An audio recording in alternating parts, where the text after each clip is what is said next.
बहुत बहुत स्वागत है दोस्तों आपका अपने YouTube चैनल साकिब क्लास में। दोस्तों आज की इस वीडियो में हम प्रोफेसर जी सुंदर रेड्डी का साहित्यिक परिचय बताएंगे, बहुत ही आसान तरीके से बताएंगे। और प्रोफेसर जी सुंदर रेड्डी का जो साहित्यिक परिचय है वह बहुत ही इम्पॉर्टेंट है क्लास 12 वालों के लिए। दोस्तों अगर आप क्लास 12 के स्टूडेंट हैं तो आपको ये वीडियो देखना बहुत ही ज़रूरी है।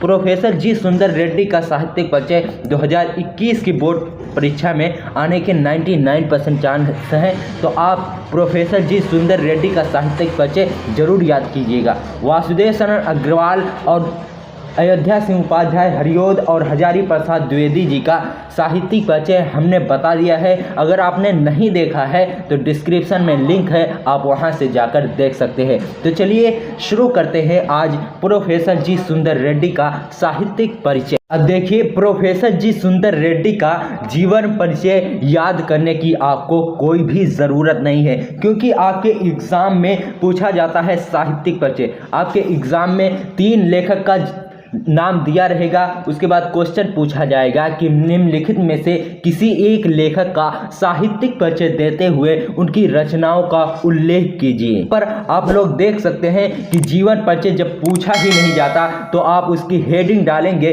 तो आपका गलत हो जाएगा। इसलिए सबसे पहले आपको प्रश्नोत्तर संख्या लिखनी होगी, उसके बाद जिस लेखक का आप साहित्यिक परिचय लिखते हो उसका नाम लिखना होगा। जैसे यहाँ पर हमने लिखा है प्रोफेसर जी सुंदर रेड्डी, उसके नीचे आपको कोई भी हेडिंग नहीं डालनी है। उसके बाद आपको लिखना है प्रोफेसर जी सुंदर रेड्डी का जन्म सन 1919 ईस्वी में आंध्र प्रदेश में हुआ था। जी सुंदर रेड्डी का जन्म 1919 जो सन है इसको आप ब्लैक पेन से लिखेंगे ताकि क्लियर दिखे। प्रोफेसर जी सुंदर रेड्डी का जन्म सन 1919 ईस्वी में आंध्र प्रदेश में हुआ था, ठीक है। उसके बाद आपको हेडिंग डालनी है साहित्यिक परिचय। साहित्यिक परिचय के अंतर्गत आपको लिखना होता है कि साहित्य में उन्होंने किस प्रकार अपना जीवन बिताया, उन्होंने कौन सी रचनाएं की और कौन कौन से रचनाओं में उनका विशेष स्थान रहा है। तो इसके अंतर्गत आपको लिखना है प्रोफेसर जी सुंदर रेड्डी को श्रेष्ठ विचारक, समालोचक एवं उत्कृष्ट निबंधकार, जो निबंध का लेखक होता है उसे निबंधकार बोला जाता है, उत्कृष्ट निबंधकार के रूप में प्रसिद्ध हैं। आंध्र विश्वविद्यालय में स्नातकोत्तर अध्ययन एवं अनुसंधान विभाग में हिंदी और तेलुगु साहित्य के विविध प्रश्नों पर इन्होंने तुलनात्मक अध्ययन एवं शोध कार्य किया। बस इतना आपको साहित्यिक परिचय में लिखना है। उसके बाद आपको हेडिंग डालनी होगी कृतियाँ। इस प्रकार से आप कृतियाँ हेडिंग डालेंगे। उसके अंतर्गत आपको लिखना है इनकी प्रमुख रचनाएं निम्नलिखित हैं। नंबर 1 है साहित्य और समाज। क्या है? साहित्य और समाज। दूसरा है लैंग्वेज प्रॉब्लम इन इंडिया। दूसरा क्या है? Language problem in India. उसके बाद तीसरा है शोध और बोध। चौथा है मेरे विचार, ठीक है। इस तरह से आपको लिखना होगा इनकी कृतियाँ।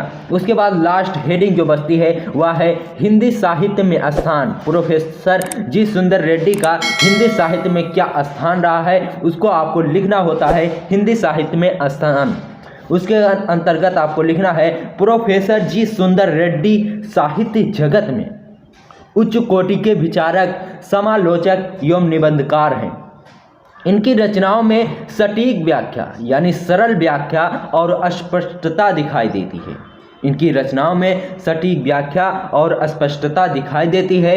हिंदी साहित्य में इनका विशिष्ट स्थान है। इनकी जो रचनाएं हैं उसमें सटीक व्याख्या और स्पष्टता यानी एक ही बार में पढ़ने पर समझ में आ जाए। और हिंदी साहित्य में प्रोफेसर जी सुंदर रेड्डी का बहुत बड़ा स्थान है। उसके बाद आपको लिखना है 30 मार्च 2005 को इनका निधन हो गया था। प्रोफेसर जी सुंदर रेड्डी का 30 मार्च 2005 को स्वर्गवास इनका हो गया था। उसके बाद आपको कुछ भी नहीं लिखना है। अगर आप इस तरह से लिख देते हैं तो आपको फुल मार्क्स मिलेंगे यूपी बोर्ड 2021 में। दोस्तों अगर आपको वीडियो पसंद आई हो तो चैनल को सब्सक्राइब जरूर करना और वीडियो को लाइक करना और दोस्तों में जरूर शेयर करना। मिलते हैं आपसे किसी और वीडियो में, तब तक के लिए गुड बाय।